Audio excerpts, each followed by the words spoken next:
Hi, I'm Callie, grant writer and project manager at Stepwell Strategies, and I'm going to take you through Module 5, Identifying Your Metrics.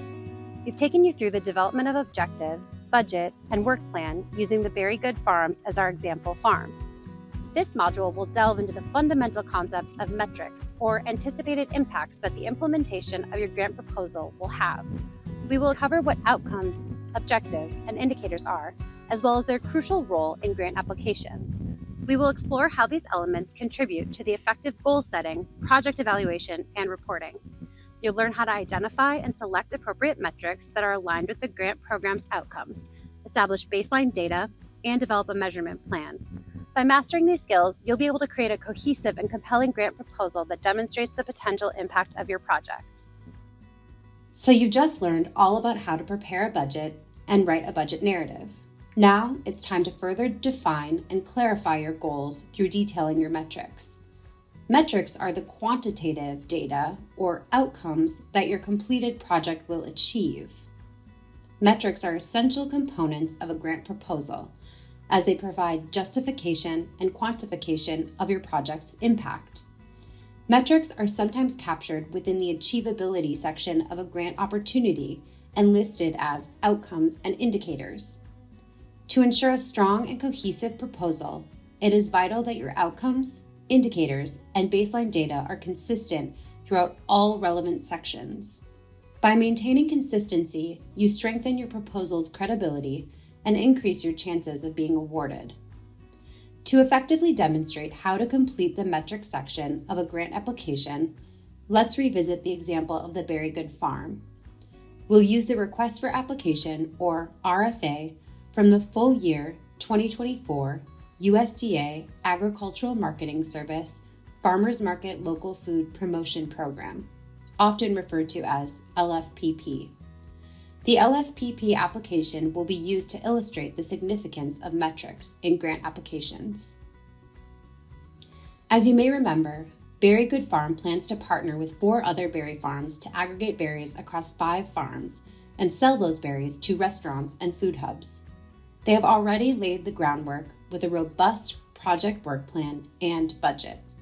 Now they need to define their desired impact and outcomes to measure the project's success. Their primary goal or outcome is to develop the market for local and regional agricultural products. To achieve this outcome, they need to detail their objectives and their indicators of those objectives. Their first objective is to implement a new software and labeling system to improve aggregation and distribution, enabling source identification from 5 farms. Their second objective is to sell 100,000 pounds of source-identified berries to 5 new food hubs and restaurants. To track their progress, they've identified specific indicators for each objective, such as number of new technologies developed, stakeholders trained, and delivery systems increased. By setting clear objectives and measurable indicators, Very Good Farm can effectively demonstrate the impact of their project to the USDA and secure funding. Outcomes are a beneficial impact resulting from the project activities. To simplify the metrics of any given project, most grant programs have predetermined outcomes.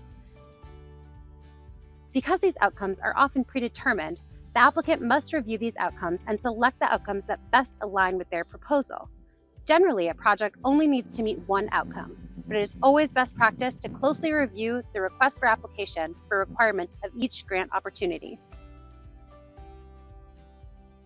For example, the applicable outcomes for the 2024 LFPP application are listed in the application template that is provided by the USDA. Under the Achievability section, you will see a list of applicable outcomes for the project listed here. For the purposes of this example, Very Good Farm has selected Outcome 3, Develop the Market for Local/Regional Agricultural Products. Now that Very Good Farm has selected Outcome 3, they will now outline their objectives. An objective is a specific, measurable action that helps achieve their outcome. Whereas most outcomes are predetermined within the application, you, the applicant, will decide and craft the objectives that will meet those predetermined outcomes. Here, Very Good Farm has detailed 2 objectives. Objective 1, implement a new software and labeling system that improves aggregation and distribution of locally produced berries by enabling source identification across 5 farms. Objective 2, sell 100,000 pounds of source-identified berries to food hubs and restaurant partners. By meeting these objectives, Very Good Farm will know that they have met the predetermined outcome. Number 3, develop the market for local/regional agricultural products. An indicator is a specific, measurable data point that tracks progress towards an outcome or objective. It's like a milestone that helps you gauge how well your project is performing. For instance, in the LFPP, you might choose indicators like number of new farmers markets established or pounds of local produce sold. These indicator prompts are often predetermined, and the applicant selects which indicators they want to use and enters the data point they hope to achieve. Indicators will help you demonstrate the impact of your project and fulfill the reporting requirements of the grant. In our example, Very Good Farm created 2 objectives, one of which is to implement a new software and labeling system. Very Good Farm selected the indicators 3.3 and 3.3a. These are the data points that the Very Good Farm will track and report on. Selection of appropriate indicators is important because if you are awarded the grant, you will be reporting on these indicators. Ensure that you are selecting indicators that align with your project objectives. Select as many indicators as is feasible for your project and within your ability to track. For example, Very Good Farm's first objective is to implement a new software and labeling system that improves aggregation and distribution of locally produced berries by enabling source identification across 5 farms. Very Good Farm selected indicators 3.3 and 3.3a as the data points that will show that they have met this objective. For indicator 3.3, or the number of tools/technologies developed to improve local/regional food processing, distribution, aggregation, or storage, Very Good Farms has entered an estimated value of 1 to indicate that the new software and labeling system implemented. For indicator 3.3a, number of stakeholders trained to use the new tools/technology, Very Good Farm has entered an estimated value of 5 because 5 farms will be learning how to use the new software and labeling system. By setting clear targets for these indicators, Very Good Farm can measure their progress and demonstrate the impact of their project to the USDA. Very Good Farm's second objective is to sell 100,000 pounds of source-identified berries to 5 food hubs and restaurant partners.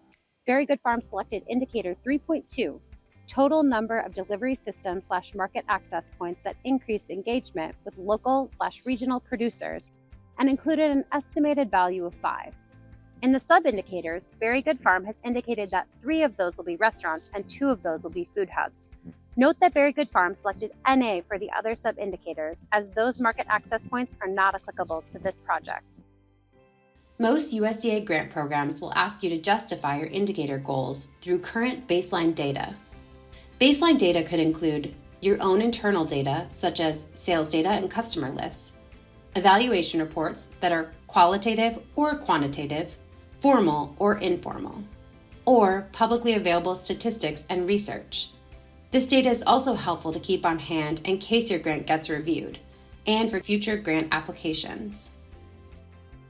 For example, Very Good Farm's objective is to sell 100,000 pounds of source-identified berries to 5 food hubs and restaurant partners. In their application, Very Good Farm will want to share some baseline data that demonstrates their current status and how the indicator was derived. For example, they may share current data such as number of restaurants and food hubs that are current customers, number of restaurants and food hubs that are potential customers, pounds of berries currently sold, calculation and rationale for how sales will grow from the current number of pounds of berries sold to reaching their goal of 100,000 pounds of berries sold. Remember, the numbers and deliverables you commit to as your indicators within your objectives is what you will report on to the USDA. Often you will need to include a plan in your grant application for how and when you will evaluate your progress towards these indicators. Example methods for evaluating your indicators include surveys, interviews, attendance numbers for events, workshops, and training, or sales data, which could include total revenue, number of sales, and sales growth. If there is space in your application, including specific details like the names of actual and potential customers can significantly strengthen your proposal. This demonstrates your thorough preparation and commitment to the project. If the grant requires letters of support or recommendation, ensure that those partners mentioned in those letters align with those listed in your application. This will ensure consistency. We've created an activity for you to do. This is the Outcome Indicator Measurement Plan. This tool will help you prepare for writing clear indicator measurements. First, you'll need to write an evaluation plan. How and when do you intend to evaluate how your project is performing? Next, you can think about your measuring and tracking devices. You should be using methods that help determine or estimate the expected growth and can be directly linked to the project scope. After that, consider the methodology of your evaluations. Consider different methods for tracking expected growth and reporting on metrics. Once you've got your evaluation plan and know how you'll be reporting, you can establish your baseline data. How did you derive these estimated numbers? You can establish current counts by identifying numbers based on your organization's reach. Some examples include count of clientele, social media followers, suppliers, and more. To ensure proposal cohesiveness, it is crucial to maintain consistency in outcomes, indicators, and baseline numbers across all sections. Cross-check your alignment and intent, technical merit, and achievability sections in order to make sure your outcomes, indicators, and baseline numbers are consistent throughout your proposal. Remember, reviewers will closely examine your proposal for any discrepancies. Take the time to meticulously review your work and ensure consistency. Okay, so here's a look back at what we covered in Module 5. We defined metrics as an important part of the deliverable package for your grant proposal. We talked about the difference between outcomes, objectives, and indicators, and how each of them plays an important role in illustrating your project and the type of work you plan to do with this grant. We covered how to select your outcomes and objectives, and how indicators let you know if you've met those objectives. We looked at some examples from the Very Good Farms indicators, and then we talked through baseline data and how to justify how you're meeting your indicator goals. We covered the activity, the outcome indicator measurement plan, and we reiterated how crucial it is to make sure your proposal is cohesive throughout. For resources, we've created a document that has some key links for you to learn more about creating metrics.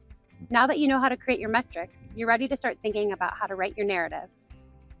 Now on to Module 6.